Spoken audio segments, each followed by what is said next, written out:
Hello students, good morning. इससे पहले हमने अमेरिका की संघीय व्यवस्था की विशेषताओं के बारे में अध्ययन किया था। आज हम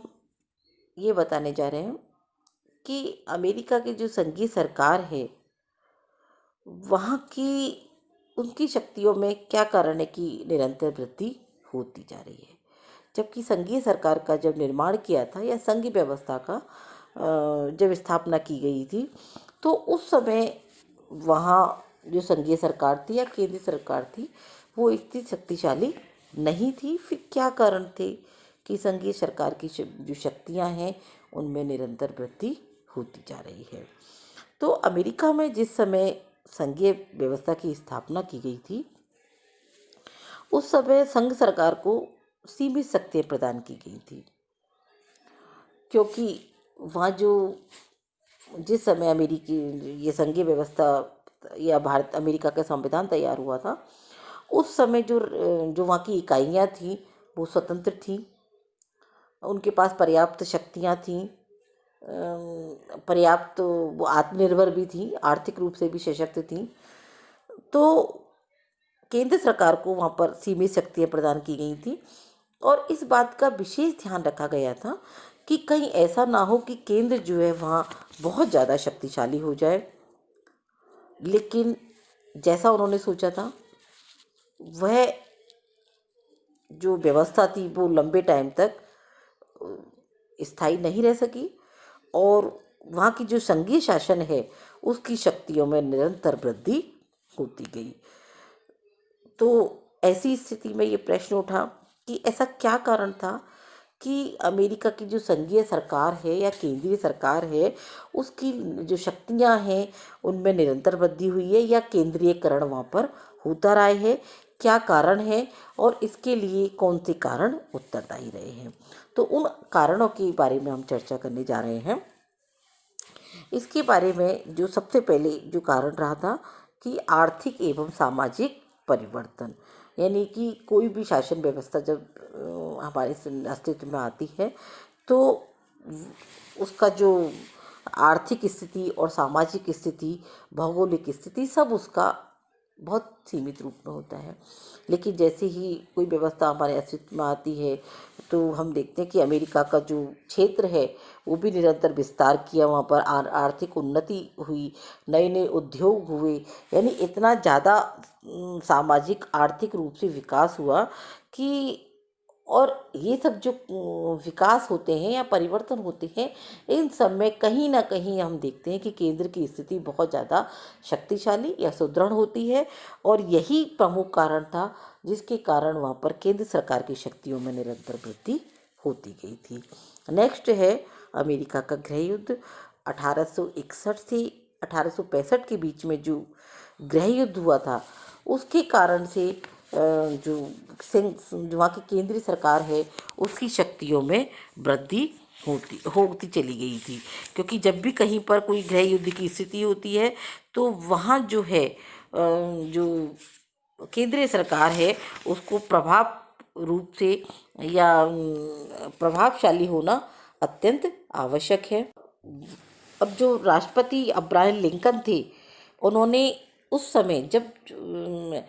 ये अमेरिका के उपनिवेश का समाप्त हो रहा था, जो जिस प्रभाव का साहस का उन्होंने परिचय दिया था उससे ये स्पष्ट हो गया था कि केंद्र जो है वो किसी भी तरह की चुनौती का सामना करने में समर्थ है। तो इसलिए केंद्र की जो शक्तियां हैं वो उनमें वृद्धि होती गई थी। नेक्स्ट है मौलिक विकास, यानी अमेरिका जो संविधान है वो परिस्थितियों के अनुसार विकसित रहा है। यानी पहले वहाँ पर उपनिवेश था, राज्यों की जो राज्य में बहुत ज़्यादा स्वतंत्र होने की प्रबल इच्छा थी। तो जैसे ही ये इकाई अमेरिका जो संविधान है या अमेरिकी जो जो जो उपनिवेश से जो मुक्त हुए थे अमेरिकी इकाइयाँ, तो उसके कारण से पहले राज्य सरकार बहुत प्रभावशाली थी या राज्य सरकार की शक्तियों में अच्छी प्रभावशाली शक्तियाँ थी उनके पास और धीरे धीरे करके केंद्र सरकार की शक्तियों में वृद्धि होती गई थी। नेक्स्ट है अंतर्राष्ट्रीय स्थिति। जब युद्ध हुआ था, प्रथम विश्व युद्ध था, तो उस समय अमेरिका जो है वो इतना ज़्यादा शक्तिशाली नहीं था,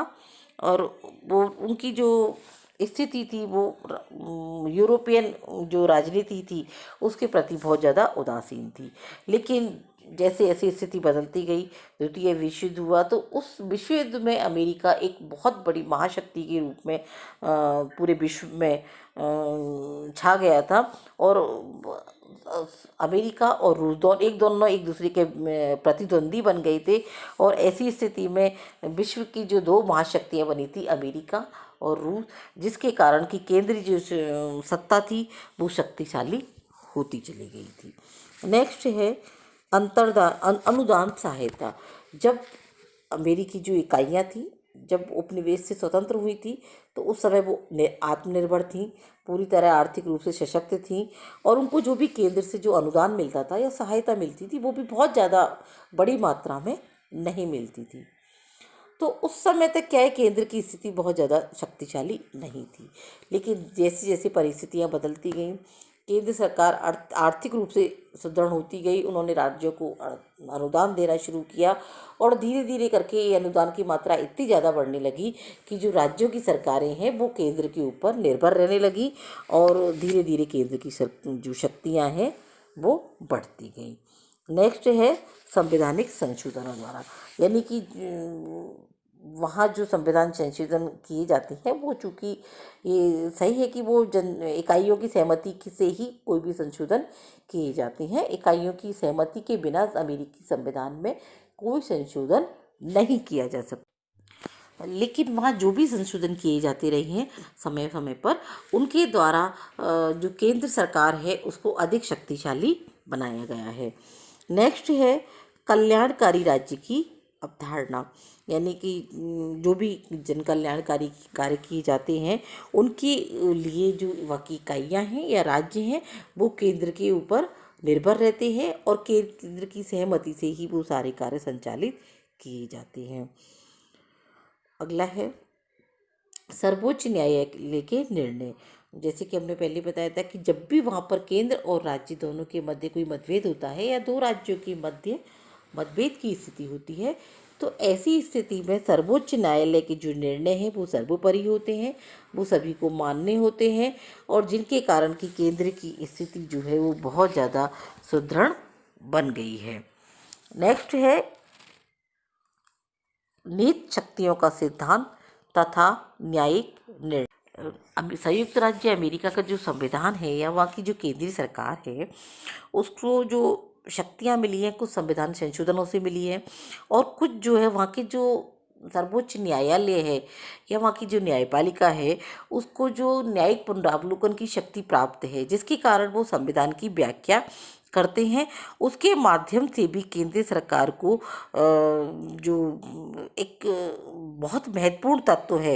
यानी निज शक्तियों का सिद्धांत, उसके द्वारा केंद्र सरकार को अपनी शक्तियां बढ़ाने का बहुत प्रभावशाली अवसर मिल गया था। इसमें क्या हुआ था कि जो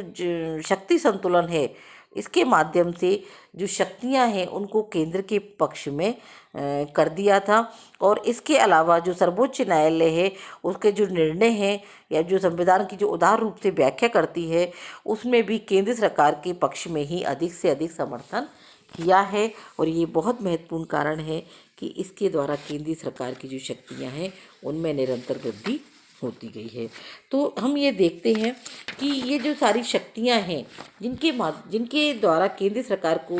बहुत ज़्यादा शक्तिशाली बना दिया गया है या निरंतर उनमें वृद्धि होती रही है, तो ऐसा नहीं है कि वहाँ की जो इकाइयां हैं या प्रांत हैं या जिनको हम राज्य भी कहते हैं उनमें उनका कोई अपना अस्तित्व ही नहीं है, कोई महत्व ही नहीं है, या उनके पास कोई शक्तियाँ नहीं है, ऐसा नहीं है। वो भी एक सरकार का एक बहुत महत्वपूर्ण अंग है, और जब तक ये इकाइयाँ हैं महत्वपूर्ण अंग हैं या प्रभावशाली है तभी तक उनके साथ ही अमेरिकी जो संघीय व्यवस्था है वो भी प्रभावशाली रूप से कार्य करेगी, क्योंकि कोई भी जब एक संगठन जब कोई कार्य करता है तो वो सारी इकाइयों से मिलकर के बनता है। तो यदि हम ये माने कि केंद्र अमेरिका की जो राज्य सरकारें हैं वो बहुत प्रभावशाली नहीं है, या वो कभी अलग से बिना केंद्र सरकार के अपना कोई कार्य कर ही नहीं सकती, तो वो गलत होगा। केंद्र सरकार की शक्तियों में वृद्धि हुई है, लेकिन राज्य सरकार है वो भी अपने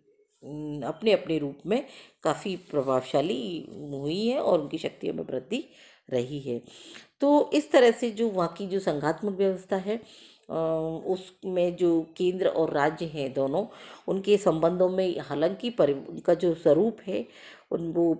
परिवर्तित होता रहा है, चेंज होता रहा है। और जो वहाँ की वस्तु स्थिति है वो यह है कि जो अमेरिका संघ है, या वहाँ की संघीय जो सरकार है, वो उस स्थिति से गुजर चुकी है जिसमें जो राज्य सरकारें हैं और केंद्र सरकारें हैं वो एक दूसरे को अपना प्रतिद्वंदी समझती थी। लेकिन अब जो वहाँ अमेरिकी संघ ने एक सहयोगात्मक संघात्मकता की स्थिति में प्रवेश किया है, जिसके अंतर्गत केंद्रीय और राज्यों की जो सरकारें हैं वो अपने एक साझे दृष्टिकोण के आधार पर, या अपने जितने भी जो वित्तीय संसाधन हैं उनके साझे सहयोगात्मक आधार पर अपनी जो योजनाएं हैं उनको इम्प्लीमेंट कर रहे हैं, लागू कर रहे हैं। और अमेरिकी राजनीति में संघीय जो व्यवस्था है वो पूर्णतः सुरक्षित है। और साथ के साथ में जो वहाँ की राज्य हैं वो उनकी स्वायत्तता जो है उनके लिए भी कोई खतरा नहीं है। ऐसा नहीं है कि वहाँ की जो संघीय सरकार है उसकी शक्तियों में वृद्धि हो रही है, इसके कारण से वहाँ की जो राज्यों की स्वायत्तता वो कोई दिन भंग हो जाएगी। तो इस तरह से हमने देखा कि वहाँ की जो अमेरिका की संघीय व्यवस्था है वो किस तरह अस्तित्व में आई है, क्या उसकी संघीय की संविधान की विशेषताएं हैं, और किस तरह से वहाँ जो सरकार है, केंद्रीय सरकार है, वो राज्यों के पास से धीरे धीरे शक्तियाँ हस्तांतरित होती हुई केंद्र सरकार के पास पहुंच गई हैं। और आज राज्य सरकारें और केंद्र सरकार दोनों ही प्रभावशाली रूप में कार्य कर रही हैं। धन्यवाद।